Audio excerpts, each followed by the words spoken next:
चलिए तो शुरू करते हैं। एनसीईआरटी शशि शरण सर वाला पॉलिटी का बुक है ये यहाँ तक हो चुका था। क्लास 12th का भी चलेगा और इसका क्लास 12th का पार्ट 2 से चलेगा।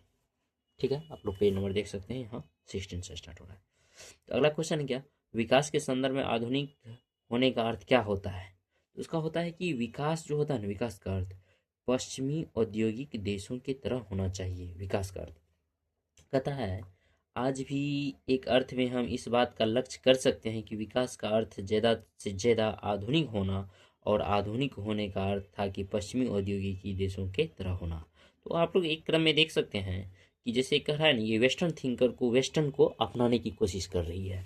अगला क्वेश्चन देखिए, विकास का पैमाना किससे माना जाता है। विकास का पैमाना आपको माना जाता है पश्चिमी मुल्कों से, पश्चिमी मुल्क से तुलना कर रहा है। आज़ादी के बाद देश पहले दशक में इस सवाल की खूब बहसें हुई। उस वक्त लोग बाग विकास की बात आते ही पश्चिमी हवाला देते थे कि विकास का पैमाना पश्चिमी मुल्क है। आज भी अर्थ में इस बात का लक्ष्य सकते हैं।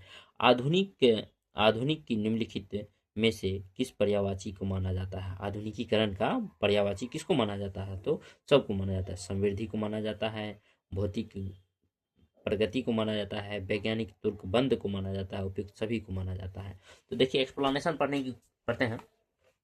कराना, जिस तरह पश्चिमी मुल्कों में आधुनिकीकरण के कारण पुरानी सामाजिक की संरचना टूटी और पूंजीवादी उदारवाद का उदय हुआ, उसी तरह दुनिया की बाकी देशों भी होगा। आधुनिकीकरण के समृद्धि, भौतिक प्रगति, वैज्ञानिक तुर्कबंदों और पर्यायवाची माना जाता है। विकास एक ऐसी धारणा मानने के कारण तब हर कोई विभिन्न देशों की विकसित और विकासशील अथवा अविकसित बताकर उसके बारे में अपनी हाथें कहता है, अपनी बातें कहता है। अगला देखिए, निम्नलिखित में से कौन सा कथन हिंदुस्तान के विकास को लेकर असत है, यानी कि गलत पूछ रहा है। तो गलत देखिए ये नंबर है जो कहता है आज़ादी के वक्त हिंदुस्तान के सामने विकास के 3 मॉडल थे। नहीं, विकास का 3 मॉडल नहीं था आज़ादी के सामने।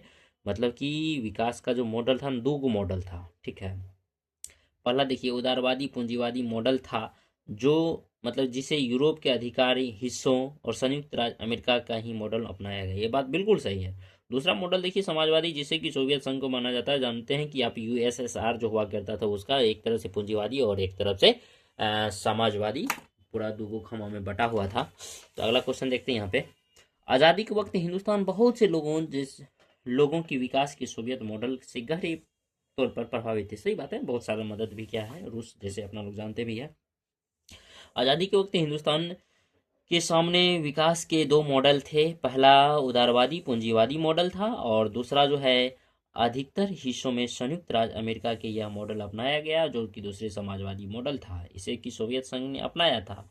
और आप इन दोनों विचारों के बारे में पढ़ चुके हैं कि यह बात जानते हैं कि 2 महाशक्तियों के बीच ही शीत युद्ध के दौरान चलता है। उस वक्त हिंदुस्तान बहुत से लोगों के विकास को सोवियत मॉडल के गहरे तौर पर प्रभावित थे।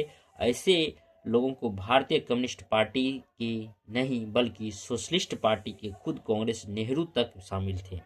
अमेरिका के तर्ज पर पूंजीवादी विकास के परोपकार बहुत ही कम थे, जानबे करते हैं। देखिए, योजना आयोग की स्थापना निम्न में से कब की गई थी। आप जानते हैं योजना आयोग मार्च 1950 में, लेकिन योजना आयोग की जगह नीति आयोग का प्रारंभ हुआ जब से मोदी गवर्नमेंट आई, तब से कह सकते हैं। तो स्थापित बाकी आयोगों द्वारा ही दूसरे निकायों की तरह योजना आयोग का स्थापना मार्च 1950 में भारत सरकार के सीधे साधे प्रस्ताव के जरिए है। तो यह आयोग एक सलाहकार भूमिका निभाता है और इसी सिफारिश के प्रभावकारी हो पाती है। मंत्रिमंडल उन्हें मंजूरी करे, जिससे प्रस्ताव के जरिए योजना आयोग की स्थापना की गई थी। भारत सरकार योजना आयोग के स्थान पर एक नई संस्था नीति आयोग राष्ट्रीय भारतीय परिवर्तन संस्था की स्थापना की। इस संस्था में निम्न में से कब अस्तित्व में आया है, तो ये आया आपको 1 जनवरी 2015 को। ठीक है, अभी हम जस्ट जिक्र किए थे इसका, 1 जनवरी 2015 को आया। अगला देखिए, निम्नलिखित में से कौन सा कथन गलत पूछ रहा है। गलत पूछ रहा है तो गलत कथन आपको हो जाएगा बी नंबर, यानी कि केवल 2 गलत है। तो सही देखते हैं क्या है। क्या कहता है, 1944 में उद्योगपतियों के एक समूह ने देश की नियोजित अर्थव्यवस्था के चलाने के लिए संयुक्त प्रस्ताव को तैयार किया था, जिसे कि बॉम्बे प्लान कहा जाता है। बिल्कुल सही है।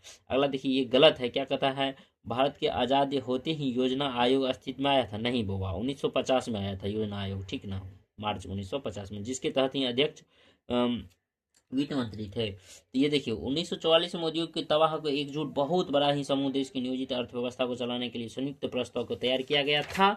अगला देखिए, वैसे तो हम मोबाइल से ही वीडियो बना रहे हैं, फिर पता नहीं कैसन फोटो आ रहा है।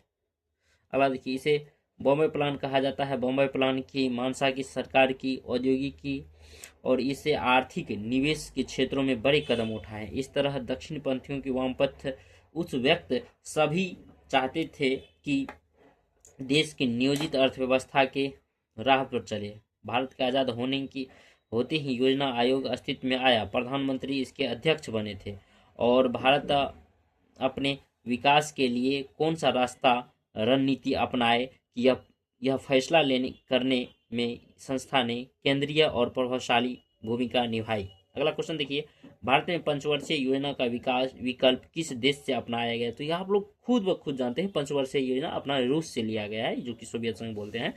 सोवियत संघ की तरह भारत की योजना आयोग की पंचवर्षीय योजना का विकल्प चुना। इसके पीछे सीधे साधे विचार था कि भारत सरकार अपनी तरफ से किसी भी दस्तावेजों की तैयार करेगी, जिससे कि अगले 5 वर्षों के लिए आमदनी और खर्च का योजना होगी। इस योजना के अनुसार केंद्रीय सरकार सभी राज्य सरकारों के बजट के 2 हिस्सों बांटा गया। फिर एक हिस्सा गैर योजना व्यय तथा इसके अंतर्गत सालाना आधार पर दिनों दिन मुद्दे खर्च करना था। दूसरा हिस्सा योजना व्यय था।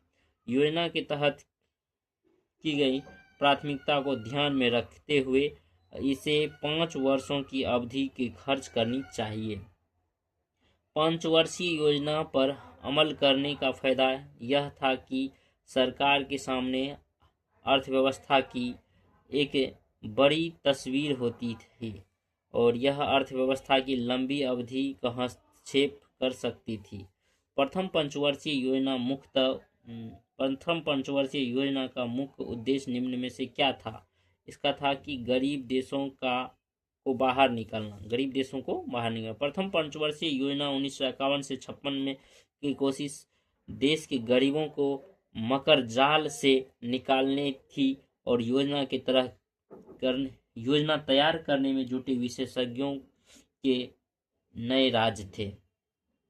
युवा अर्थशास्त्री के एन राज ने भारतीय अर्थव्यवस्था के बारे में निम्न में से क्या सुझाव दिया था? सुझाव दिया था विकास में धीमी रफ्तार रखनी चाहिए था। क्या योजना को तैयार करने में जुटे विशेषज्ञों की एक राज थी कि युवा अर्थशास्त्री की दलील थी अगले 2 दशक तक भारत अपनी चाल धीमी रखनी चाहिए, क्योंकि तेज रफ्तार विकास के अर्थव्यवस्था को नुकसान पहुंचाएगा। पहली पंचवर्षीय योजना ज्यादा जोर कृषि क्षेत्रों पर था। प्रथम पंचवर्षीय योजना निम्न में से कब ज्यादा ध्यान किस क्षेत्रों पर दिया गया था? तो प्रथम पे दिया गया था कृषि क्षेत्र पर, क्योंकि भारत कृषि प्रधान देश है। पहला पंचवर्षीय योजना ज्यादा जोर कृषि क्षेत्रों पर था। इसी योजना के अंतर्गत बांध और सिंचाई क्षेत्रों में निवेश किया गया। विभाजन के कारण कृषि क्षेत्रों में गहरी मार लगी और इस क्षेत्रों के तुरंत ध्यान देना जरूरी था। भखरा नागल जैसी विशाल परियोजनाओं के लिए बड़ी धनराशि आवंटित की गई। इस पंचवर्षीय योजनाओं को माना गया कि देश के भूमि के वितरण की ढाई मौजूद है, उससे कृषि का विकास सबसे बड़ी बाधा पहुंचाती है। इस योजना की भूमिका सुधार जोर दिया गया और उसे देश के विकास की बुनियादी चीज बनाई गई। दूसरी पंचवर्षीय योजना निम्नलिखित में से किस पर जोर दिया गया? तो दूसरी पंचवर्षीय योजना भारी उद्योग विकासों पर जोर दिया गया था। ठीक है, अगला क्वेश्चन, निम्न में से किसके नेतृत्व में दूसरी पंचवर्षीय योजना लाया गया? दूसरी पंचवर्षीय योजना जो लाया गया था पीसी महालवेशी के द्वारा लाया गया था। इसके नेतृत्व में अर्थशास्त्री योजनाकारों के एक टीले ने यह योजना तैयार की। पहली योजना का मूल मंत्र था कि मतलब धीरज, लेकिन दूसरी योजना की कोशिश था तेज गति। संचालन बदलाव करने की थी। इसके बाद ही यह संभव दिशा में बदलना की तय की गई कि सरकार देसी उद्योगों के संरक्षण देने के लिए आयात पर भारी शुल्क लगाया।